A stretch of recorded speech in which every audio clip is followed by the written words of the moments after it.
Hello, and welcome to another episode of Over My Dead Pod. This is your host for today, Kate Carter, And I'm Kylie Colwell. and it's just us. Holly is doing her civic duty and voting at the very last minute. Yep, but at least she's getting it in. We're proud of you, Holly. You go, girl.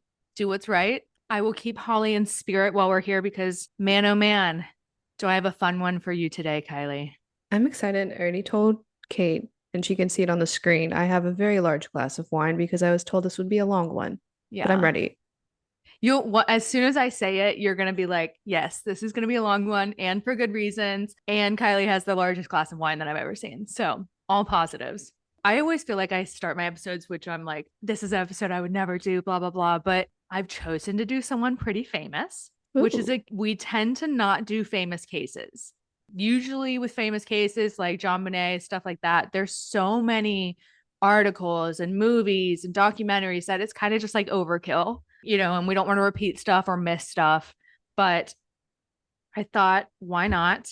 This one's an oldie but a goodie. And it happens to be combining two of my favorite crime topics, murder and cults. Ooh, should I take a guess? You can, but I'm not gonna tell you. You can take a guess, but I'm just gonna you take a guess. Is it the Manson family? So we're gonna get started. I'm gonna dive right into one of the most chilling chapters of American history, and that is Charles Manson and the infamous Manson family murders. Good job, Kylie.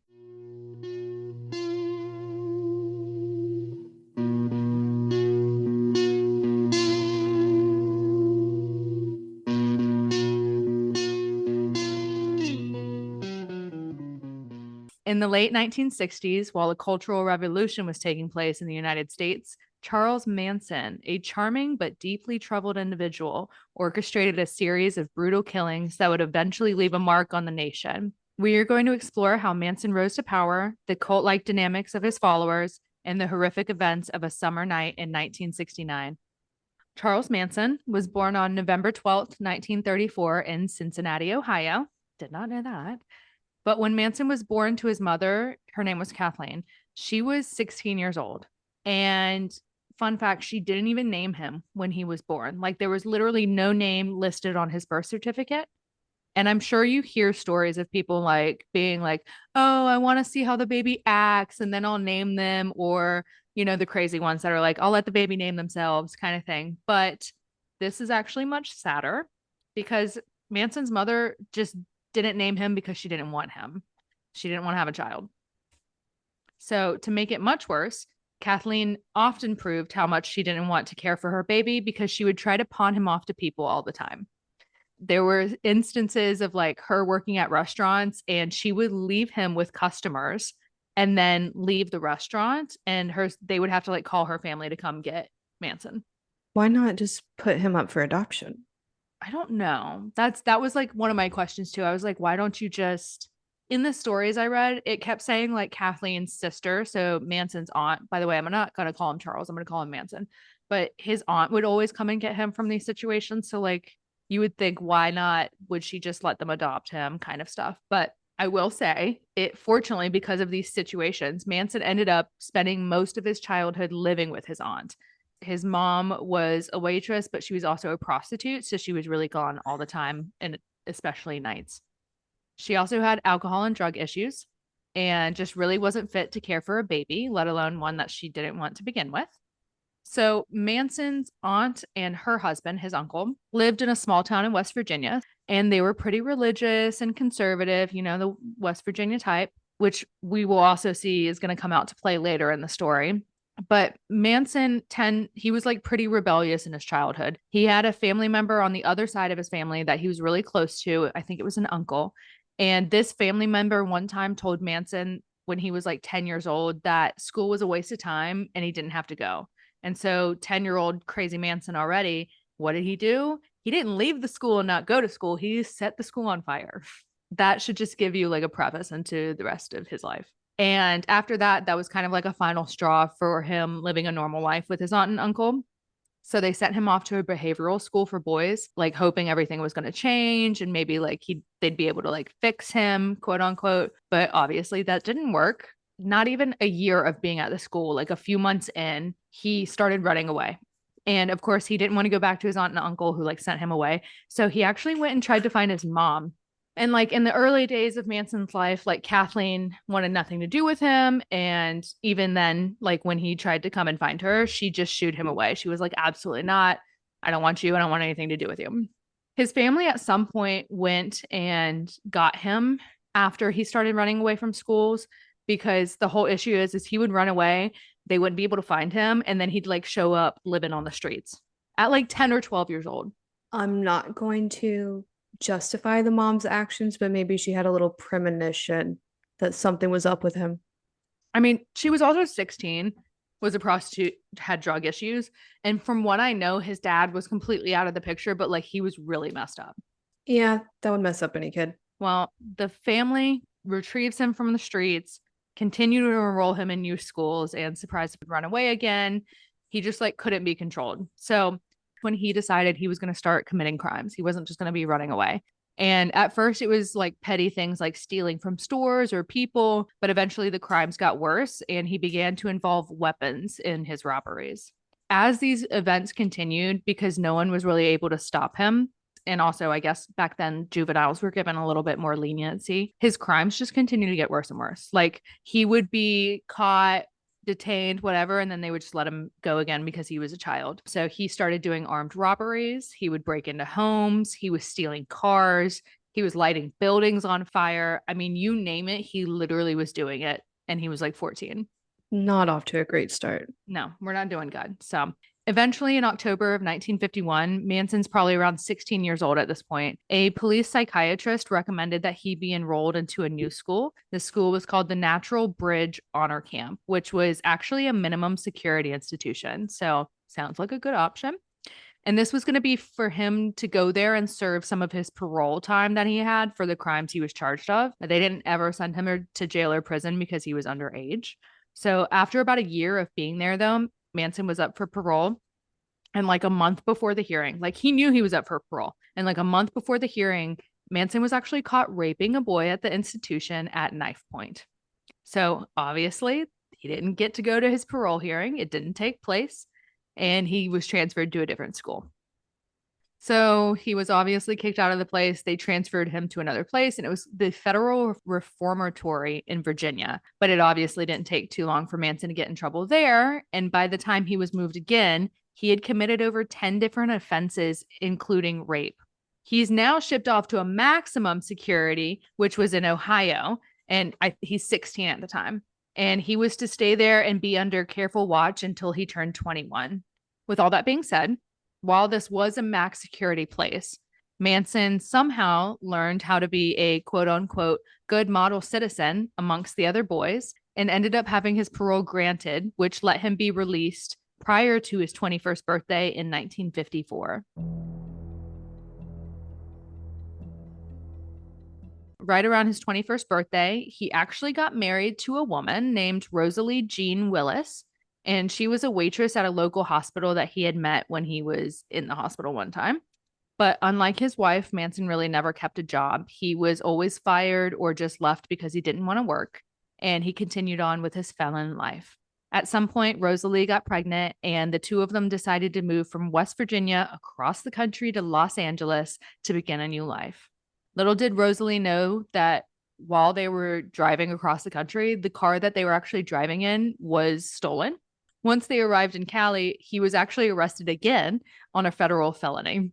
But somehow, and this is just going to blow your mind for the rest of the story because you're going to hear this a lot. Somehow, he was let off, totally, totally cool, and was only given 5 years of probation, no jail time. After this, he's now in California. He continued to engage in criminal acts while on probation, and he did eventually get sentenced to 3 years in prison at a place called Terminal Island, which was in California. So while he was at prison, he got a visit from his wife, Rosaline, and her mother. It was such a weird story. Like, and his wife is like sitting there, not speaking, not looking at him, like just being completely out of it. And his mother in law is like, she had her baby. She named it after you, but she's with another man and she's moving on. So we're getting a divorce. And I'm like, in the back of my head, I'm like, why'd you name the child after him if you were shacking up with somebody else? They got divorced, obviously. And It was right after the divorce. He had a parole hearing to get out. But again, I don't know why he does this. Before his parole hearing, he tried to escape. And during this escape, stole another car to get away. You think this would mean he'd have to go back to prison, but no, he was just given parole. You would think if someone escaped from prison, stole a car, and got arrested, they would go back to prison. Like it You makes would no think. sense that he was just given parole. They were like, "Oh, you're cool, dude. You had like a month left." I guess back in the day, I don't know. I don't know, weird times. While he was on parole, he started to pimp out underage girls, and he was caught like 3 or 4 times and didn't have like extra parole. Like he was on parole when he was doing this, got caught, and they were just like, slap on the wrist, don't do it. So that's cool. Well, it turns out he would go on to marry another woman. Her name was Leona, and she was actually one of the underage girls that he was pimping out. Couldn't find an age on her, but it said underage, so that's great. I also want to know what like how do you get married? I don't know. I don't know. Back in the day, maybe there was just such lenient rules with stuff. I mean, it's the 60s. It wasn't that long ago. I mean, even now, I mean, you're married. Did they ask for like your ID to prove your age or anything? Maybe if they were 16, they could get married. That's what I'm thinking too, is like maybe the age was younger, People have lied. Like I know R. Kelly and Aaliyah lied on their marriage application and she was like 14 or something. which I don't understand. Like I feel Yeah. like you'd have to at least now they're like give us 15 proof of documents that you're this age and you're like I don't even have that. I don't even know. So anyways, okay, so he married this underage girl. Her name was Leona. She was being pimped out, doing her thing. She also ran into the law a lot. And a few months after the two of them got married, he was arrested trying to cash a check that didn't belong to him. This time, for the first time ever, he actually pled guilty to the crime. He would later on go on to say that he pled guilty because he was taking responsibility for Leona. Like Leona had stolen the check and tried to cash it. So he was doing good by his woman. Once again, pled guilty to a crime, federal crime. He was given a 10-year suspended sentence and had to be on probation again, just like all the other times. As the story goes, he violated his probation. So this time they were like, you know what? Enough. We're gonna send you to prison. It was in July of 1961 that Manson was sent to the U.S. penitentiary in McNeil Island in Washington. And so, because Manson was actually going to be locked up for a little bit, his wife Leona decided to divorce him after 3 years of marriage. And that same week that the divorce was finalized, he was transferred back to California. And it was in this prison that Manson began to get into music. Now, I don't know, Kylie. Do you know about this music stuff? I haven't listened to any songs, but I know he But you has, knew like the background of it? I don't know the background. I know some of his songs are on YouTube. I knew Charles Manson pretty well. I did not really put together. I had heard like something, but the dude was a musician and it kind of blows my mind. Not good whatsoever, but Terminal Island, he met some inmates and Manson began getting into music. And apparently they had classes on how to like play the guitar. So I don't even understand how that was possible. Very confused, but he began taking these classes. And at some point, he befriended another inmate named Phil Kaufman. Now, this Phil dude, he was in prison, sure, but he was actually a LA like music producer. And the two of them quickly bonded and they would end up like spending a lot of their days hanging out, playing music, writing songs. But as you would assume, Manson really sucked at music. He was awful at the guitar, couldn't sing. But for some reason, this Phil guy thought that like Manson would have talent in the music industry. He's like, he's got what it takes. And I think it's because the dude was crazy. Manson was about to get released from prison. And before he did, Phil told him, like, hey, when you're on the outside, contact one of my buddies and he's going to hook you up. So, of course, Manson did this. And once he was released, he called up this Gary guy that Phil told him to call. And Gary let Mason come into a music studio and record music. And just as you would think, it was a complete shit show. And I believe that record or whatever they recorded that day is what's on YouTube. Not long after being released and recording his shit music session, Manson headed back to prison for one reason or another. And during his stay this time, he was actually begging the officers to just let him live in prison. He was like, I like it here. I get 3 meals a day, like a bed to sleep on. I want to stay here. And also, he's been in and out his entire life. So, like, he really doesn't know anything different and he doesn't really have family who cares. The officers were like, well, I mean, you can't do that. So he was released in March of 1967. This release in 1967 is when the formation of the Manson family begins. While Manson had been incarcerated, he would always talk to other inmates about how he wanted to create a family when he got out. Not like a traditional family, but more so a group of people that would like all live together, love each other, act like family. And oh, yeah, he would be the leader of these people. So, a cult. So in 1967, Manson began traveling throughout California and he would pick people up to join his quote unquote family. These people that he would pick up would often be homeless or considered hippies, because you have to remember we're in the 60s, or people that just wanted a different lifestyle. So this part of the story right here reminds me, and Kylie, you'll remember this. It reminds me of the story I did a while back about Jonestown. And do you remember in the beginning phases of like when the People's Temple was being created and Jim Jones like drove these charter buses around town and was just like picking up people and having them come join his cult? It was pretty much the same thing that Manson did, except it was just him in his car. Which, like, I don't understand how this worked, but it did. Yeah, I mean, Jim Jones was picking up homeless people. And he's like, I'll give you a place to live. I can see why that would be Oh, enticing. yeah, you're right. But I guess, I don't know, I guess hippies. Yeah, no, yeah. They were Yeah. like, well, we'll get into it, but there was lots of drugs involved as well. Anyways, Manson really began to focus on trying to get specifically women to join his family. He was like, don't understand how, but he was actually pretty charming to the ladies.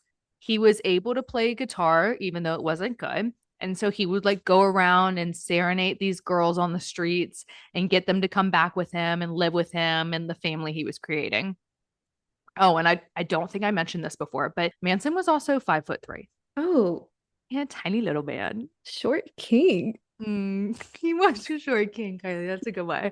Yeah, he was itty bitty little tiny man. I don't understand the appeal now. I don't either. I don't get it. Like, because everybody will see pictures of him and we'll post pictures and stuff too. And it's not like he was attractive. No, not at all. So, He must have been really good at talking. All right, Charles. yeah. Anyways, at some point, Manson and his family that he created started to live on two different properties. So, the first one I'm going to talk about, they were actually able to buy this land. They like put all their money together and it was called the Spawn Ranch. So, this ranch was located right outside of LA and it was this giant property. It was like 400 plus acres. That land was actually used as like movie sets for different productions and people like could rent it out. And the owner, George Spawn, whatever his name is, actually lived there while the Manson family was also living on the land. He was just like old. I think he was in his 80s and just lived on a cabin, but he was there the entire time. And I think it was like 1968 around the time that Manson was able to convince George to let him and his family members come live on the property in like a trade deal. They would do like the chores around the farm or the ranch. George had a lot of health issues. Like I said, he was old. And so it was pretty easy for Manson and his Manson family members to come and convince him, like, hey, we'll help you out if you let us live here. And it's hippies. Not a bad deal. Yeah.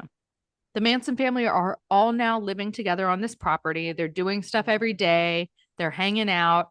And Manson was pretty much just the self-nominated leader of the group. He started it. He's the one giving directions. People are just like looking up to him. So it was kind of like a natural thing for everyone to listen to him. It was never like a formal, he's the leader, but it definitely gets to that point.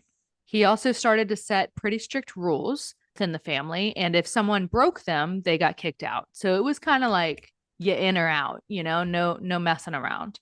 Some of those rules, which I find hilarious, were no books, no clocks, no glasses, reading, or sunglasses. Like if you were blind, don't care. And no calendars. And I think if you put all of these together, like books, clocks, glasses, calendars, he really just didn't want people to know what day or time it was. Like you live your own life. Don't listen to society norms. Like if it's dark, it's dark. Yeah, he's the one in control. Yeah. He picks what day it is. God. Yeah. So so outside of doing chores and stuff around the property and farm, the Manson family loved to do drugs.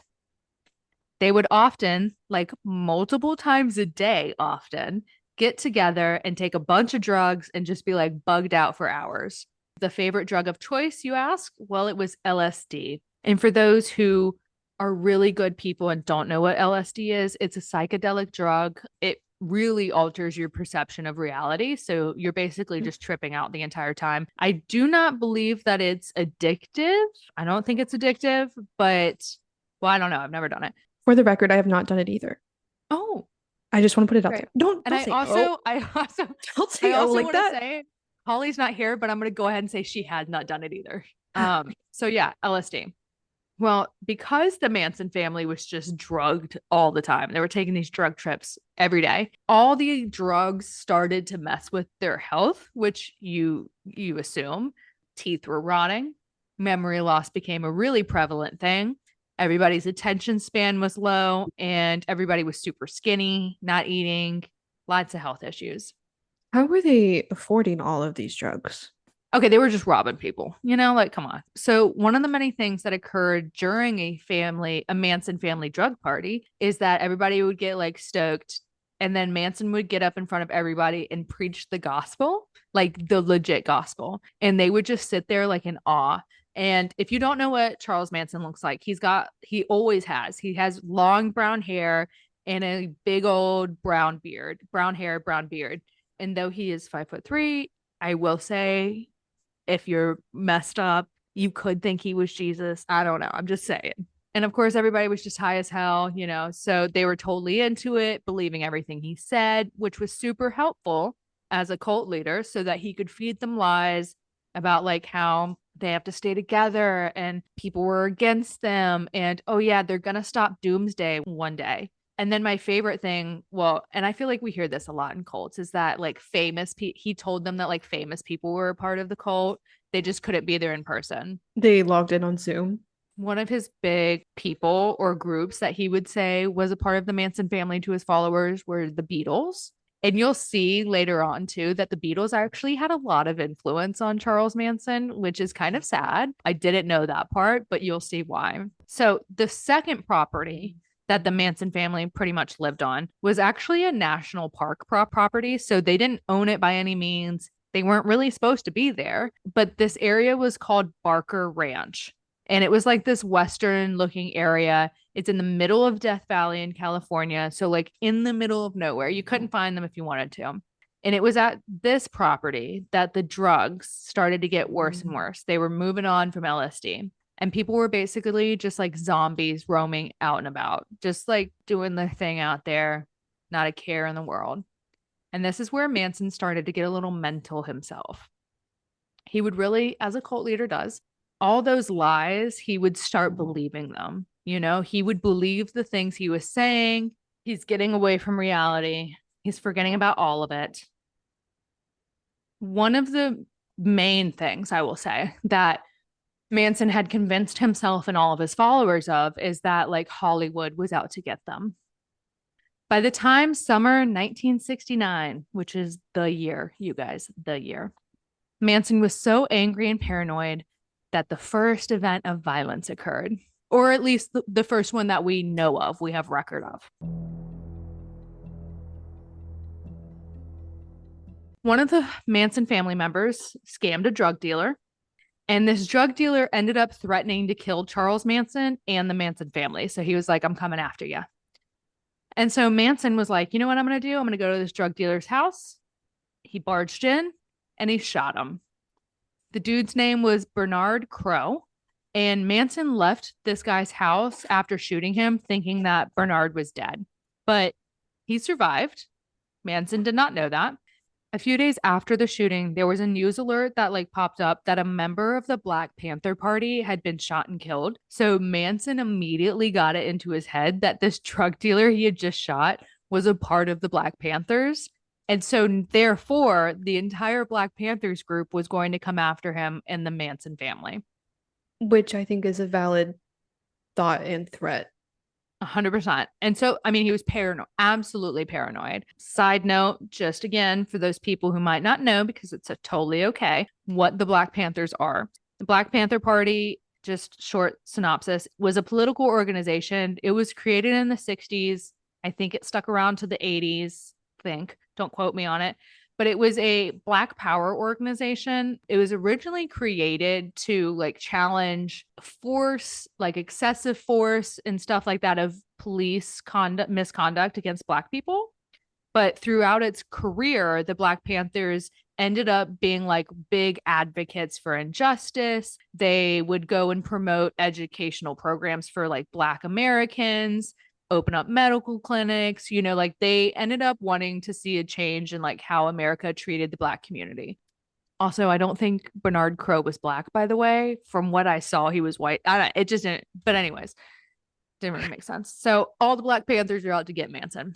So not long after Manson shot the drug dealer, the Manson family became involved in another violent incident. This is really going to kickstart too.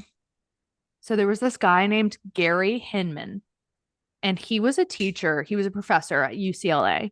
And he was known to be like this really kind, quiet, like love to help others type of person. In fact, one of the great examples is that he would often open up his home to people that needed a place to stay.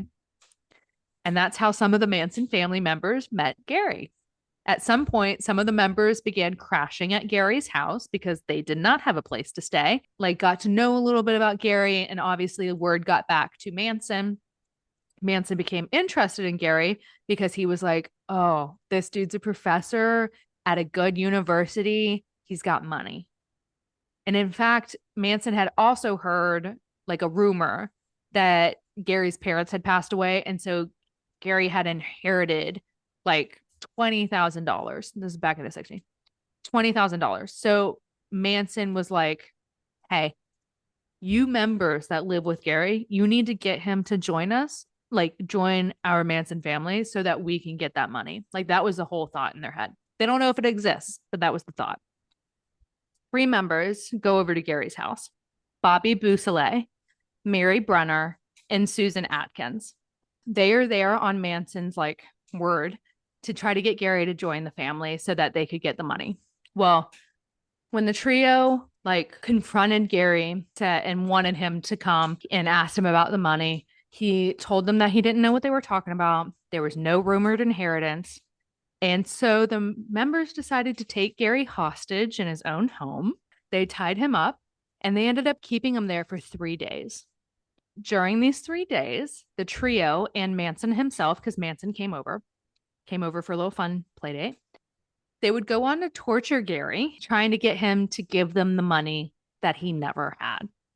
Manson actually would use a sword to puncture Gary. He would like slash him and stab him. And then one of the members would stitch up the wounds with dental floss. And they did this so that Gary wouldn't bleed out to death and he would stay alive so they could continue to torture him.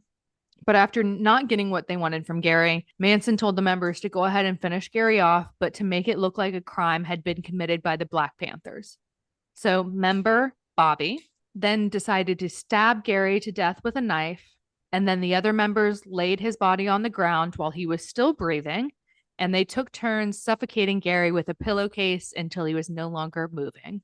I'm unaware of any Black Panther murder signatures, but that is brutal.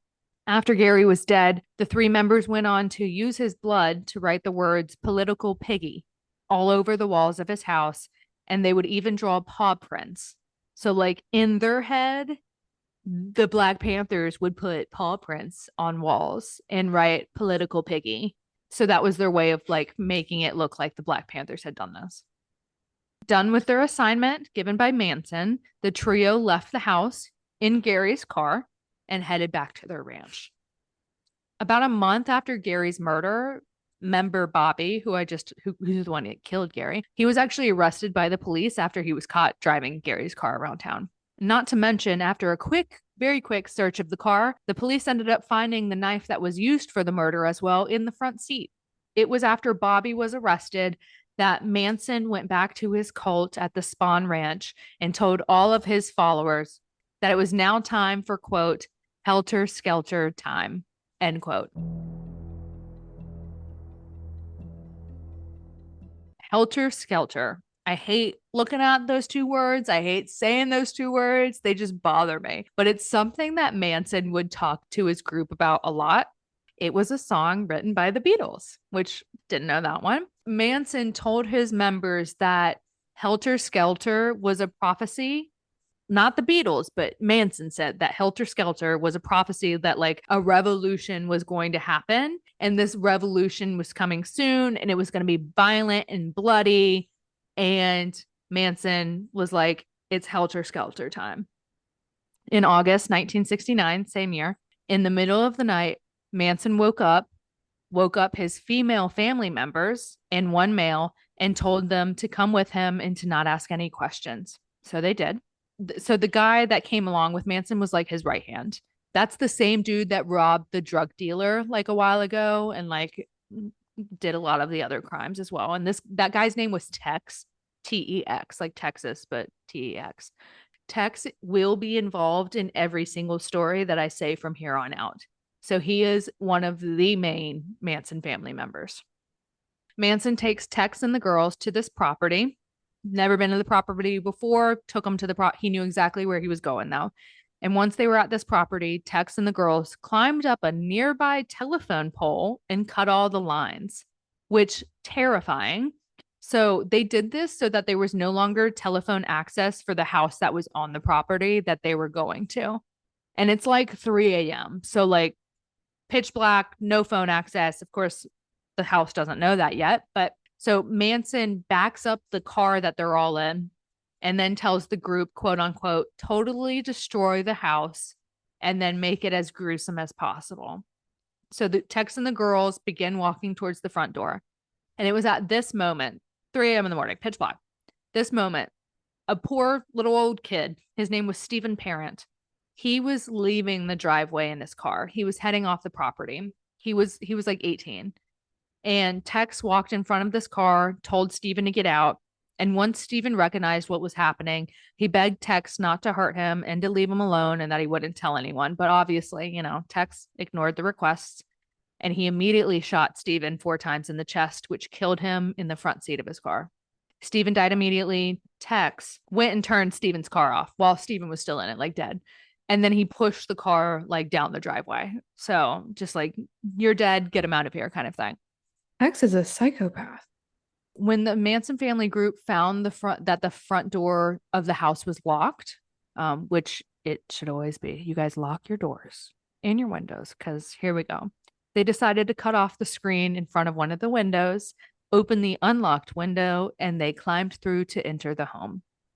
Once they got inside, they immediately ran into Sharon Tate, who was 26 years old at the time, and she was also 8.5 months pregnant. So if you guys don't know who Sharon Tate is, or was, sorry, she was an upcoming actress and she was a model in the 60s. She was like this gorgeous, petite little blonde girl. She had been in multiple movies, TV advertisements, magazines. I would say her most notable movie was Valley of the Dolls. And then most notable magazine was Playboy. And fun fact, when she shot for Playboy, the director of the shoot was this guy named Roman Polanski, and they ended up marrying like a few years later. Sharon was at home with some of her friends. This is her house. This is when the Manson family members entered. So Sharon's friends were Jay Sebring, who was a celebrity hairstylist, but he was actually also a former lover of Sharon's. Sharon's husband's friend, Wojciech Frykowski, and his girlfriend, Abigail Folger, who was the heiress to the Folgers coffee company fortune, whatever. Once inside the house, the first person that the group comes into contact with was Wojciech. He was asleep on the couch in the living room. To wake him up, Tex kicks the man in his head and then immediately ties his hands with ropes. The Manson family members then searched the rest of the house to find Sharon and her 2 other friends. The members then took everyone into the living room, tied them up with rope. Notably, also, they tied their hands with the ropes, but they also then put those ropes around their necks. And then they flung the rope across the ceiling beams in the living room. So it looks like they're about to hang them. Jay, the celebrity hairstylist, begins yelling at the group to let Sharon go as she was very pregnant. So Tex was like, I'm going to shut him up and I'm going to shoot him in the head in front of everybody. And that's exactly what he does. He then proceeded to hang Jay in the living room after he shot him in the head in front of everyone. Abigail was taken away from the living room and led to the bedroom that she had been sleeping in. And that's when the group like got her to give them her purse. They took $70 from her purse and then they began to stab her to death.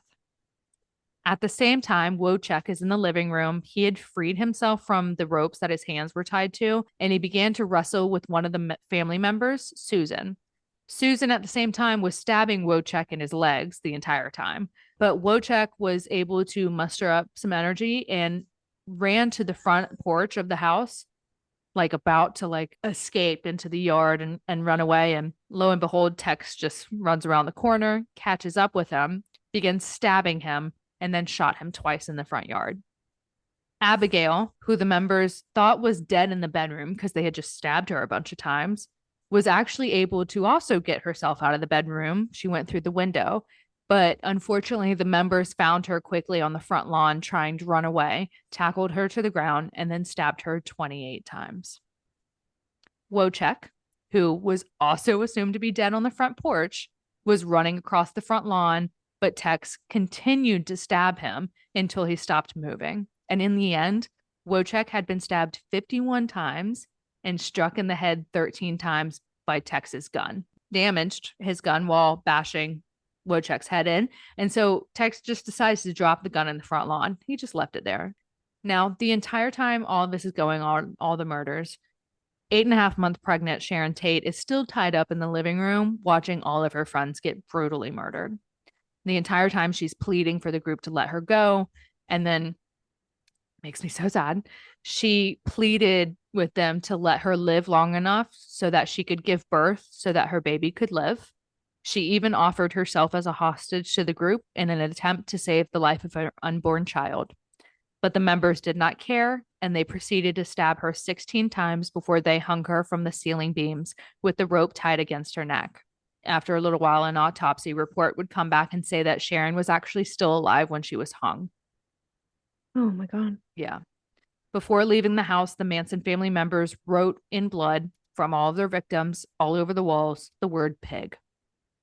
On their drive back to their home property, Tex and the female members took off their clothes, put new ones on, and threw everything, including the murder weapons, out of the car from the window and onto the side of a random road. The following day, August 10th, 1969, the exact same group, plus Manson himself, and two other members named Leslie Van Houten and Clem Grogan, they went for another drive. So Manson had the group drive up to this house in Los Angeles. Once again, no one in the car knew who this house was, but Manson directed them to go there, so obviously he knew. Once the group was at the house, they emerged from their car and they entered through an unlocked back door. I'm going to say that again. On the couch in the living room was a man named Leno LaBianca. Manson woke up Leno at gunpoint and he tied his hands up with a piece of leather. It was like a leather strap. Got to remember that part. Leather strap. While this was going on, the other members searched the house for Rosemary, Leno's wife, who was then found in her bedroom asleep. Once Rosemary and Leno were tied up in the living room, pillowcases were placed over their heads and lamp cords were used to bound them in place. The Manson family girl members took Rosemary out of the living room and back to her bedroom. It was at this time that Tex began stabbing Leno in the throat. And while he was doing so, he heard loud noises coming from the bedroom where the women were. So he paused, and went to check on like what was going on with Rosemary.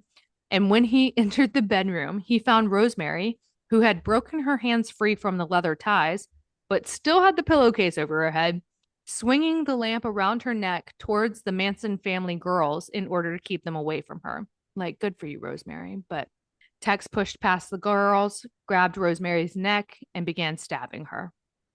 Tex then returned to the living room where he continued to stab Leno 12 times before he decided to take Leno's shirt off and carve the word war into his chest with a knife. After killing Leno, Text returned to the bedroom where he found the girls stabbing Rosemary with a kitchen knife. Rosemary had been stabbed 16 times all over her body, including her private parts, by the girls. In the end, Rosemary had been stabbed a total of 41 times, though. Post killing, both Leno and Rosemary, the Manson family members used the LaBianca couple's blood to write on the walls, "Death to pigs." At the same time, Manson family member Patricia was in the back of the living room stabbing the already dead Leno with a kitchen fork. And when she was done, she left the kitchen fork sticking out of his stomach. Unfortunately, the next day, the LaBianca children came home to the house and they were the ones that found their parents' bodies. Apparently, they didn't see their mom's body though, because as soon as they walked into the house, they saw their dad in the living room and they ran outside to call the police. But, still horrific. Both the Sharon Tate murders and the LaBianca murders, their crime scenes were found pretty quickly after the murders occurred. I think it was within a day of each of them. At this point, everyone's freaking out. It's all over the media that Sharon Tate was killed, and the police have no leads. In fact, no one really knew at first that these two crimes were even related. They just thought Sharon Tate and her friends were murdered, and then someone basically just did a copycat situation the next day, which is kind of weird to think because it wasn't out in the media yet. So I don't understand how a copycat would have thought it was a copycat. I think it's weird. Doesn't make sense to me. No, and it's very similar crimes. Yeah, why would you jump to copycat instead of, hey, maybe the same person is involved? Right. Person or persons. So on August 12th, just days after the murders took place, the LA Police Department actually released a media statement to the press saying that they had, quote unquote, ruled out any connections between the Sharon Tate murders and the LaBianca murders, which then helped the public think that there was two sets of murderers. It's even worse on the loose. Yeah. And also, I love that they released the statement. They're they're not related. And it was 2 days after the murders had happened. 4 days after that media statement, the LA Sheriff's Office actually ended up raiding the Manson family compound on the Spawn Ranch, and they arrested Manson himself and 25 of his family members. And they did this because they were in connection with an auto theft ring that had been going on. So, not related to the murders at all. It just so happened to be a few days after the murders took place. While the officers were out on Spawn Ranch, arresting people, the Manson family, and going through the property and stuff, they seized evidence, they seized weapons, and take all the members to jail to start to book them in for this auto theft ring that they were doing. But get this. The warrant that the LA sheriffs had to go and get and arrest these people and to get the evidence was misdated. And therefore, Manson and all of his 25 family members were released immediately. A few weeks after the Tate and LaBianca murders had taken place, the Manson family had actually turned on one of their members and they killed him. This was member Donald Jerome, who was killed on August 26, 1969, after Manson told some of his family members that he believed Donald was a snitch. And we don't, snitches get stitches. They don't say this, but I just want to point this out. Donald was a white man and he was married to a black woman. And I feel like that's something that needs to be said because Manson was very racist and heavily against interracial couples and marriages.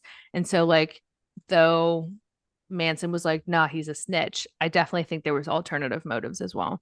I could see that from someone who has a swastika tattooed on their forehead. Absolutely. So Manson had actually the exact same group of killers take Donald and drive him in a car around the Spawn Ranch. At some point, Donald was in the back seat when he was hit over the head with a pipe wrench and then stabbed. The members then took Donald out of the car, began to stab him on the ground, and he actually ended up bleeding to death. And then while he was bleeding to death, the members opened up his chest with a knife. So they're just crazy. There's a lot of so the police in LA are still trying to figure out the whole Sharon Tate, LaBianca murders. And at some point, an officer, this is October now, is looking around in the databases that they don't have because I don't think it was the 60s yet, but he was looking around to see if there were any similar crimes that had happened locally. And that's when they find out about the Gary Hinman case, that professor that was stabbed to death. It was at this point in the investigation that they started to see the Manson family name pop up as well. because Bobby Boussalet, who was actually the one that killed Gary, and his girlfriend were interviewed by the police in regards to Gary's murder, but like nothing came of it. Then Manson and 14 of his family members were arrested when a joint task team went out to the Death Valley National Park to investigate a government vehicle that had been lit on fire, which you guessed it, had been done by the Manson family. So at this point, they're really just like, whatever we want to do, nothing's going to happen to us. Like they keep getting away with stuff, like they do stuff, get arrested, and then they're let go. So then they're just going to continue to do stuff. 2 months later, December, this is still all within the same year, by the way, the LA Police Department announced that they did have warrants of the Manson family members Tex Watson, Patricia Krenwinkel, Linda Casabian, and they said that they had all of these warrants for the Sharon Tate murder case. So obviously something came up. Weren't arrested at the time by the warrants were actually already in custody. Charles Manson, Susan Atkins, who played a really big part, and Leslie Van Houten, which she was a part of the second one. They had also been named for LaBianca murders as well. So the police are obviously putting two and two together. They have evidence. As for the arrest, so Tex and Patricia, two big names, they were already in custody in Texas and Alabama when the LAPD got them transferred over to California. Linda, after hearing that everyone else was getting arrested, don't know why she did it, voluntarily surrendered to the police, and she was in New Hampshire. So if this tells you anything, they like spread pretty quickly. It actually didn't take the police too long after this to gather physical evidence that was against the group. Like, for example, Patricia and Texas fingerprints were found all over the crime scenes, but yet, as many times as they had been arrested and were on their way to jail, they had never been fingerprinted. So their fingerprints weren't in the system. That's insane to me. Mm-hmm. The gun that was used to shoot Gary, the professor, had Bobby Boulet's and Texas fingerprints like all over it. That gun was actually turned into the police. At some point, a bunch of evidence also was turned into the police because they had found, if you remember, after leaving the crime scene, the Manson family just took off their clothes, threw the evidence out of the car. Like they were so they just didn't care. So at some point, someone found all the evidence and turned it into the police.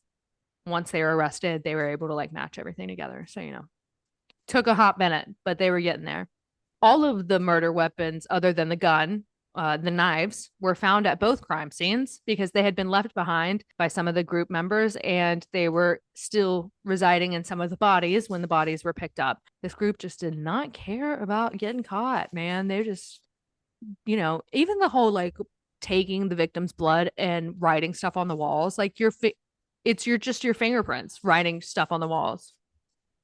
Thing is, are they that stupid? Are they that high? Or are they just like that Well, like they don't even have narcissistic? like memory stuff, Like I think it's a mix of all. Yeah. Before I get to the trials, which are really juicy, I do want to talk about a few more victims. Now, I want to preface this by saying all of the people I'm about to talk about are suspected murders of the Manson family. It has never been proved. Every single one of these is unsolved. And the following murders are actually known because Manson himself or one of his family members would later on say to someone in some relation that they had done it. There's some evidence for some of it. Some of them I'm like, okay, a little far-fetched, but quite a few of them I'm like, there's evidence. I don't know why this isn't being pieced together, but I think it's important for everyone to like hear the story of these people as well, just because it's not as much as public knowledge, So the first one to talk about, it was of Nancy Warren and Clyda Delaney. Nancy was 64 years old at the time, and she owned an antique store in Ukiah, California. And Clyda, who was 24 years old, happened to be outside of the store at the exact same time that the murders took place. So on October 14th, 1968, both Nancy and Clyda were found by Clyda's 8-year-old son, Johnny. He woke up and noticed that his mother wasn't in bed. Clyda's home, by the way, backed up to the antique store, so she was right behind it. When Johnny went outside to see if he could find his mom, he found her lying face down in the ground, dead. Screaming and frantic, Johnny ran next door, which was a trailer next door, happened to be Nancy Warren's trailer. The door was wide open and he found Nancy face down and dead. By the way, Nancy happened to be Johnny's great grandmother. So a whole family relation. Not knowing what to do next, poor little 8-year-old Johnny went back into his family trailer, woke up his two younger siblings, got them dressed, and walked them to a nearby house. Once they were at this house, he told the owner what happened and they were able to call the police. When the police arrived, they found that both Nancy and Clyda had been beaten to death and strangled by a leather strap. Neither of the women's murderer or murderers have been found or charged to date. The Manson family were known to use leather straps, as I said in my other stories, while killing their victims. And they also happened to be in the town of Ukiah, California, on the day that both of these women were murdered. They were actually seen in the same location as the antique shop the morning of. So that is where people piece stuff together. So that's the first one that I was going to talk about. The relation is a little rough. Leather strap, same town. So the second story was that of Marina Elizabeth Habe. Marina was only 17 years old at the time that she passed away. She was visiting her mother in West Hollywood, California, when she was abducted from the outside of the home on December 30th, 1968. Marina had been pulling up to her mom's driveway when a car blocked her in, attacked her, and dragged her into their car. Marina Elizabeth became a missing persons, but police were never able to find any leads on her case or any evidence of who might have taken her. Her body ended up being found only a few days later on January 1st, 1969, in LA, in the middle of a dead end road. Marina Elizabeth had been brutally beaten, stabbed 6 times, her throat was slit, and her head was partially beaten in. Later, after the Manson family had been convicted of their crimes and sent to prison, one of the family members on the outside claimed that one of their own had committed Marina's kidnapping and murder. Police also later said that they believed Marina Elizabeth had been stabbed with some of the same knives that were used on Sharon Tate. So that's where that relation comes in. The third story, that is of Darwin Scott. So Darwin was 64 at the time, and he was actually Charles Manson's uncle. So that's one big relation to this one. There's actually not much that I could find on Darwin's story, but he was murdered in his own home on May 27th, 1969. This is all the same year, by the way. I know I keep saying that, but absolutely nuts. So police found Darwin's body. He was actually pinned down to his kitchen floor by butcher knives. Darwin had been stabbed over 19 times. And prior to the Manson trial, local residents in the apartment complex where Darwin lived said that they had seen a man who resembled Manson walking around the complex and that he looked like he was lost. Unfortunately, the police were unable to do anything with this information since there was no physical evidence, and the murder is still unsolved to this day. Was this back in West Virginia or Ohio, or is this on the Good West? question. Good question, Kylie. I actually don't know because it wasn't his aunt and uncle from West That he Virginia. lived with. Yeah, yeah, Yeah. yeah. And then I don't know anything about Kathleen, his mom's family. Like there's Mm. nothing. You can't find anything on them. But somewhere, I don't know if it was Kathleen's family that Darwin was a part of or if it was his dad's family that he was a part of. Even though his dad wasn't around, it was his dad's brother that told Manson to like burn the school down way back when. So like there was some type of relationship with him, but obviously it wasn't good. Okay, so the fourth story is that of Mark Waltz. Mark was a 16-year-old. So I'm not sure how he got there, but Mark was actually a friend of Manson family. It was known that he would often visit them on the Spawn Ranch and even stay with them for a few days. Don't know how that came into existence, but it did.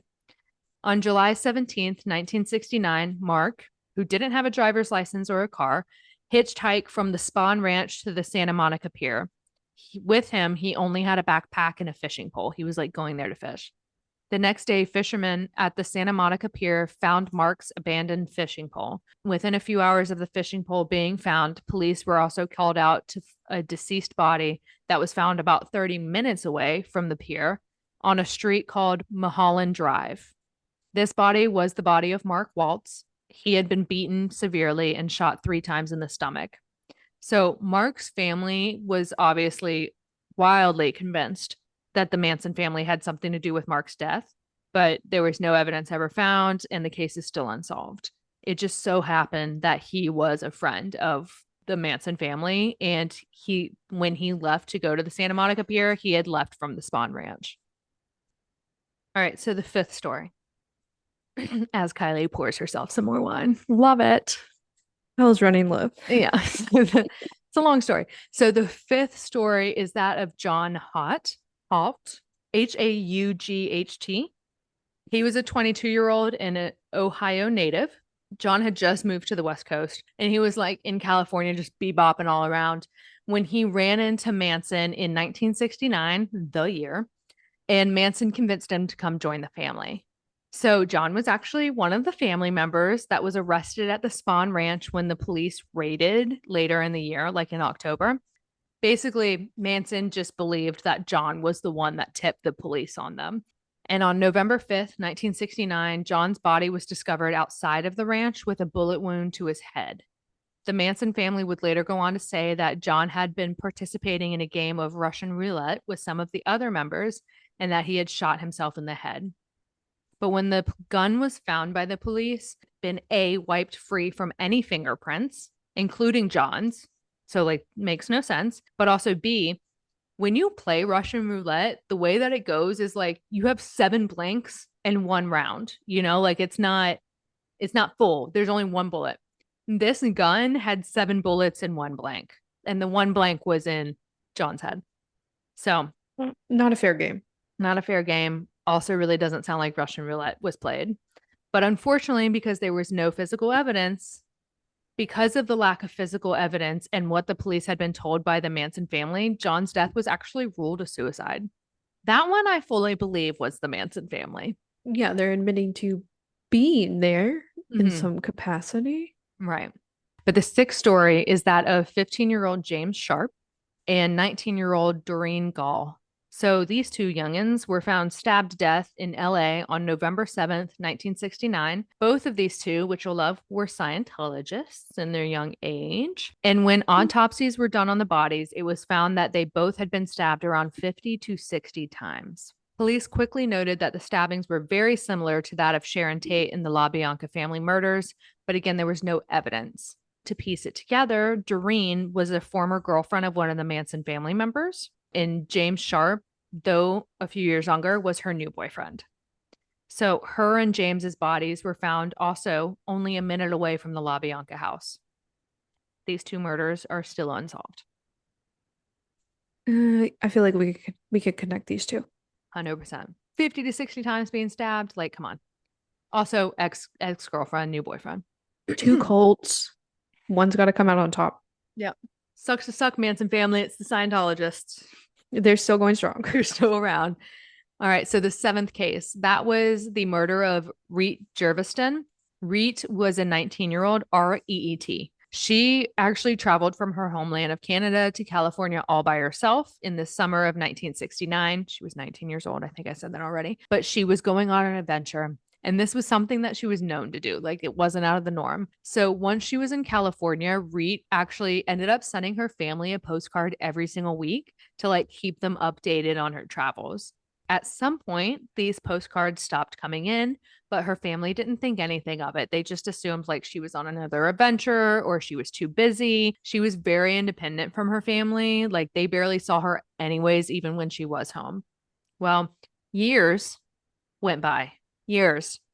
And the family really, really just thought that Reet had made a new life for herself, and that's why there was no contact. On November 16th, 1969, the body of a young woman was found on Mulholland Drive. Sound familiar? The woman had been stabbed over 150 times. Not to mention, there was also a kitchen knife protruding from her throat. Sound familiar? The woman's body remained unidentified for the following 46 years. Oh, shit. This one's nuts. During this time, for 46 years after finding her body, she was known as Jane Doe 59. It wasn't until 2015 that one of Reet's family members recognized her through an online mortuary photo. And that's when they were able to piece together that Jane Doe 59 was Reet Jerviston. All right. So this is how it ties. One of the Manson family members would later state that Reed had hung out with them multiple times while in California before she, quote unquote, left to go on a trip by herself. But with no evidence, the police have still not been able to solve the case. The tie-in for me, though, is the 150 stab wounds, the kitchen knife protruding out of her neck, which was done in other cases, and then Mulholland Drive, which is where our other boy was found who had a big tie, and I also think was killed by the Manson family. All right, so the eighth and final case of the suspected murder was that of James and Lauren Willett. Now, this one, the Manson family members totally did. So listen up. November 8th, 1972, 26-year-old James Willett, his body was found in a shallow grave with his arms reaching out of the grave. So almost like he was trying to crawl out. Noting that he had been killed months earlier in a later autopsy report, James had seemingly been made to dig his own grave, was then shot in the head and put into the grave. But apparently, unknown to his murderers, he wasn't dead when he was buried, which is a true nightmare, and he ended up bleeding to death. And he looked like he was trying to crawl out of the grave, which, like, being buried alive just is a whole nother game. Probably that has got to be the worst way to go. Yeah. Buried alive, bleeding out. God. Suffocation. Yeah. Okay, so James's car was found in the driveway of a house in Stockton, California. This house is where multiple members of the Manson family resided. So, like, it was one of their houses. When police raided the house, they actually found James's 19-year-old wife, Lauren, dead in the basement. She had also been shot in the head. When the family members were confronted about Lauren's body just being in their basement, they stated it had simply, quote unquote, been an accident. James and Lauren Willett's case is still unsolved. There's no fucking way. Come on. How does that even make any? Like, they literally were like, oopsies, that's it. And the cops are like, oh, darn it. Yeah. Uh-huh. It was an oopsies. Yeah. No, and this was in 1972, so it was after all of the killings had took place in 1969. So like they knew Manson family was up to stuff. So those were like pretty notable ones that I found. There was a few others, but like those were the ones that were more prevalent that people think the Manson family members like committed or Charles Manson himself, but all of them unsolved, like I said. So let's move on. We're going to talk about the trial. In December 1969, same year, Charles Manson and 5 of his family members were arrested and charged with the Sharon Tate and LaBianca family murders. The trial for these murders began on June 15th, 1970. On the first day of the trial, Manson stated that he wanted to be his own lawyer, but was denied and he was appointed one. Kylie, do you remember being in court when one of the defendants would try to be his own, like a lawyer? Yes, and it was always a spectacle, and those cases were the ones that had a waiting line to get inside Yes. because they were the most entertaining, for I sure. can't even tell you the amount of times that a defendant would try, like when we were working at the courthouse, pretty often, like I would say. And it's usually more of the serious crimes where the defendant's like, I'm going to be my own attorney. And then sometimes they let them do it. But, well, actually, in this case with Charles Manson, the judge at first was like, yeah, sure, go ahead, have at it, Manson. But when he saw how Manson acted right away, the judge like withdrew his acceptance of it, and then Manson was appointed an attorney.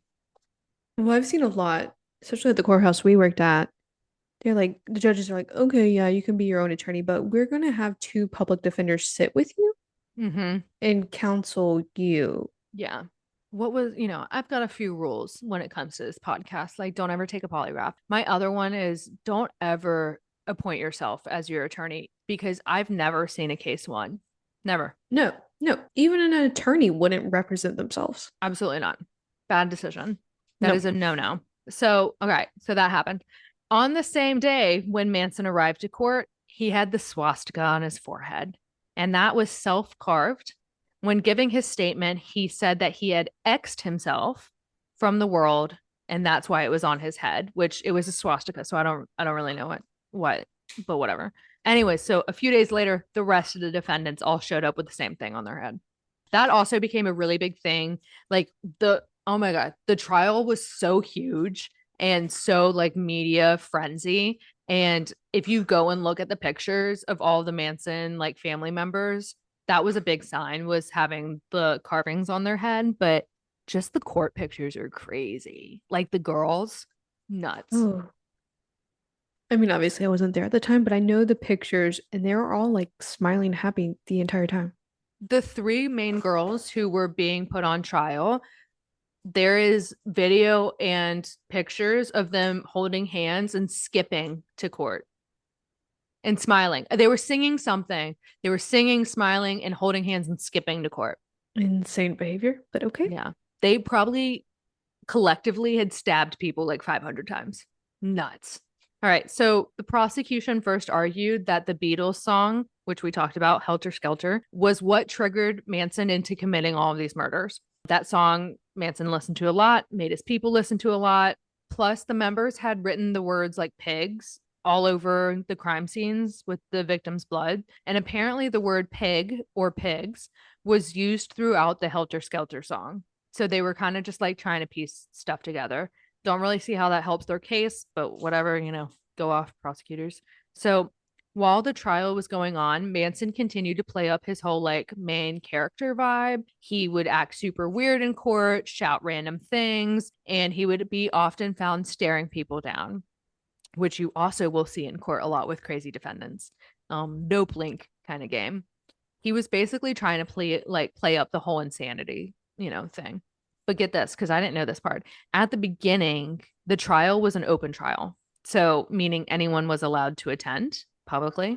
But pretty early on, a lot of the Manson family members would show up every single day, and they were extremely disruptive to the trial. So they actually ended up getting banned from being in the courthouse. And then the trial was considered closed to the public. Though they weren't allowed in, they would every single day sneak into the courtroom. And at some point, it got to where the prosecution decided to subpoena them as potential witnesses, which then disabled them from being able to come into the courtroom like at all.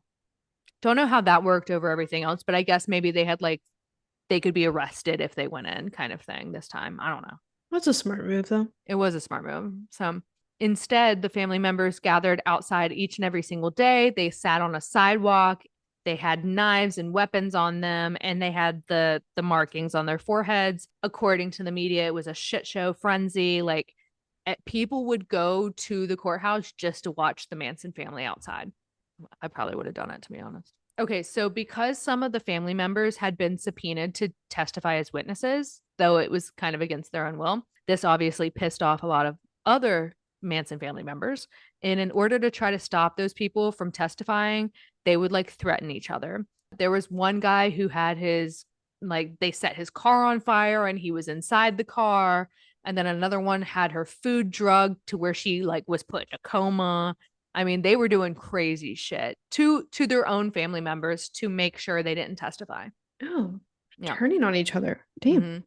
And then, fun fact, as this trial continued on, because it was so popular within the nation, even President Nixon was watching it. At some point, President Nixon publicly stated that he was following the trial and like keeping up to date with it. And then he said in the media, quote, Manson is guilty. In today's terms, that's a no-no because Manson then went on to try to get a mistrial because it was like the president was basically endorsing that he was guilty. And for some reason, one or the other, which I mean, I'm glad for, his mistrial was denied. Okay, so October 5th, during the continuation of the trial, Manson randomly jumped out of his seat and leaped towards the judge, trying to attack him. And obviously, like the bailiffs quickly pinned the tiny little dude down and took him out of the courtroom. It was at that exact same time that the other defendants began shouting in Latin, standing up, and they had to be escorted out of the courtroom as well. So, like, these people were just freaking weird. Well, we knew that, but like, could you just imagine being there, Kylie? Like, It sounds like such a shit show. I wish I was there. me too. Something else to mention. Though they had subpoenaed a bunch of witnesses to testify, the prosecution actually ended up not bringing a single one of them to stand. There was not a single witness who was called to stand during this trial at all. Like they were secure enough in the evidence that they had, And they also believed that these people were fucking nuts, that they didn't bring any of them to stand, which is like kind of smart. So on November 16th, after a 5-month trial, both the prosecution and the defense rested, meaning both parties decided that they were like good on the evidence and like they're good to go. Right after this happened, though, get this. One of the defense attorneys, his name was Ronald Hughes. There was like a 10-day recess from the trial that happened because they had been in session like every single day. Defense attorney Ronald went on a camping trip with his family and he never returned. In fact, he had walked away from his family campgrounds one of the days he was there and just disappeared. One of the Manson family members would later come out and say that they believed the Manson family had killed Ronald in an act of retaliation from the trial. Ronald's Shit. body was found, though, March 1971. But because of the horrible decomposition, like they don't know how he died. Oh, that is insane. Some people did say that like they thought it was maybe suicide because he was one of the defense attorneys, but it could have gone either way. Either way, still insane. Yeah, he just never returned. Ugh. So on January 25th, 1971, after 9 days of deliberation, which is like a long time, I thought, the jury found each and every single defendant guilty of conspiracy to commit murder and murder in the first degree. The Manson family member Tex actually had a separate trial from everyone, but he was eventually found guilty of the exact same thing. And on March 29th, all of the Manson family member defendants were sentenced to death. As for Charles Manson, he was found guilty of 7 counts of first degree murder and 1 count of conspiracy to commit murder. He was also sentenced to death. But not even a year later, the Supreme Court ruled that the death penalty was unconstitutional. And so all of the members, including Manson, had their death penalties changed to life sentences. Which, like, I know we've kind of touched on this, but like, I'm a big life sentence girl. Same, same. While Manson was in prison on September 5th, 1975, 2 of his Manson family members outside attempted to assassinate U.S. President Gerald Ford. One of the members, Lynette Fromm, was in Sacramento, California at the state capitol building watching President Ford give a speech when she pulled out a gun and attempted to shoot him. Not knowing that the gun was empty of bullets, Lynette pulled the trigger and nothing happened. She was immediately intercepted by the police and eventually went on to serve only 34 years in prison. That's it for trying to kill a president? Yeah. I think it was after this that they changed the law of like you get life in prison, I'm pretty sure. The story has been crazy. Keep listening. This, for some odd reason, because he just has this luck. After 7 years of being in prison, Manson was allowed to start applying for parole. For a life sentence? I don't know. I don't think the whole possibility of parole or without the possibility of parole existed then. Because I know if you have possibility of parole, there's still a time limit before Right. you can apply. Yeah. Like I just kind of assume when I read this that that probably wasn't around yet because he was there for 7 years before he started applying for parole. His first parole hearing happened in 1978. It was actually at a mental facility that he was being housed in because he had had, some breakdowns, and the request was like quickly rejected. Good. After this happened, Manson was apparently like very self-conscious about going to his parole hearings or any hearings, so he was never seen in court again in the future. Manson would go on to have 12 parole hearings during his prison term. 12. I don't even understand. Like, You just keep trying and keep trying. yeah. And after that first hearing that he had, he went back to like that medical facility. And a few days later, an inmate that was like super close to Manson actually poured paint on him and set him on fire. I'm not laughing, but the fire was quickly put out and Manson survived. And when the inmate was like questioned on his reasoning for doing so, he told him that Manson had been abusing him sexually on multiple occasions. So, like, the dude is still going on. We've heard this before. And here we are 30, 40 years later, and he's still doing it. Oh, he's the It is worst. disgusting. Oh, Gross of the gross. Manson would go on to be transferred to multiple state prisons and mental hospitals for the remainder of his life because he kept doing kept doing violations while in prison. Okay, so fun fact, 2014, so 10 years ago, Manson actually got engaged to a woman. Her name was Afton Elaine Burton, and she was 26 years old. And apparently, for the past 9 years, she had been visiting Manson in prison and like always claimed to the public like he was innocent, though he's a cult leader and there's evidence against him. But Okay. the marriage apparently didn't last too long though, because at some point Manson got word that like Afton was only married to him so that she could become famous once he died, and he was not into that. He was into everything else, but not being used for fame. Understandable. Yeah. 3 years after his failed prison marriage, on January 1st, 2017, Manson had been rushed to a local hospital from prison. Once at the hospital, the doctors actually took a look at him and said that he was too ill and weak for surgery and that nothing could be done. So they just sent him back to prison. And it wasn't even a year later. It was actually in November of 2017. Manson was again rushed to the hospital for practically the same medical emergency, and he ended up passing 4 days later on November 19th, 2017, from colon cancer. Woo, woo, woo, woo. Woo woo. Thank God. Fun fact, Manson's body was cremated March 20th, 2018. Fun fact.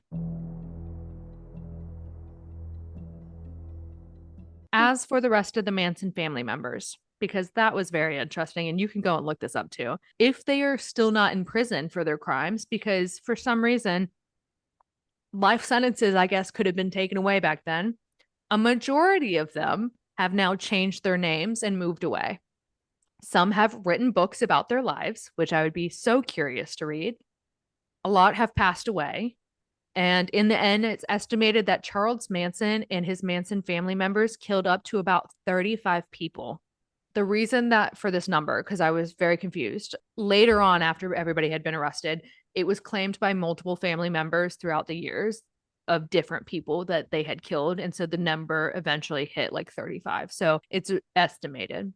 And though the Manson family group ceased to exist now, or at least that we know of, some of the members still live together to this day in California. And that is the That's a story of Charles Manson and the Manson family murders. okay. The fact that some of them still live together is a Mm-hmm. little Mm-hmm. fishy. Mm-hmm. That shouldn't even be allowed. I've heard of cases where co-defendants are no longer allowed to contact one another. So I feel like that should be the case here. What blows my mind too is that when I read some of it, like the people, don't get me wrong, the people who needed to be convicted got convicted, but obviously there was a lot more that did shit that just like got away with it and just Hmm. lived the rest of their lives. But then some of the people that got convicted and sent to prison for life terms were let out. Like after 30 or 40 years, they were just like let out of prison. Now they're just doing their one of the woman who tried to assassinate the president, she's the one, she wrote a book. That's insane to me. Like the guy who shot Ronald Reagan's out. Like that's insane to me. Yeah. I know you said you won't do famous cases or we won't do famous cases, but I'm glad you did that one. One, very good. Good job, Thanks. Kate. Thanks. Two, You like know I the love a cult. you do love a cult. Mm-hmm. I feel like the only thing we hear about the Manson family is like the Sharon Tate murder. Yeah. Which don't get So me wrong, huge because it was someone famous, but yeah, like I had no idea about the other possible ones, and I didn't yeah, know much about the other ones leading up to that. So I'm very proud of you. It was very good. there's a lot. There's a lot. I feel like too, like when I was writing this, I was like, ooh, I could definitely, if I wanted to, I feel like I could have done a 2 or 3 parter on this case. Like because the famous ones do have so much information that sometimes it's almost like overwhelming. Yeah. Like I would go when I was reading about the Sharon Tate one, I was like, man, do I want to put some of these details? Because it would have just gone on. I could have done a whole story just on the Sharon Tate. Oh, did you ever watch that Quentin Tarantino movie? What was it freaking called? Once Upon a Time in Hollywood. Yeah, so That's it's what Cameron just said. yeah. So it's like the Manson family in old Hollywood, but it has an alternate ending where they go to the wrong house. And No. the Manson family members end up getting murdered. Oh, was it a good movie? It was a good movie. Okay, good to know. Keep it on my list. I would be interested though to read one of their books just to see how nuts they are. Okay, I'll look into it while I'm editing. If there's any way that his family, or his ex-wife can get royalties from me putting the music in there, I will not include it. But If it's royalty free, I will add it. Yeah. Except for Charles Manson Jr., like that poor kid. Oh fuck, I forgot about Junior. Yeah. I forgot about Junior. You know he's changed his name. You know he has. There's I no way. have I hope so, and I'm praying for him. Yeah. I wonder what Oh, he's let me Google him. Let's see what he's doing in this world. Charles Manson Jr. No, he's Charles Manson Jr. He's 37 years old. oh, He was he's born not in even. 56. Oh, Uh he's not 37 then. oh, I'm sorry. No, he was 37 when he died.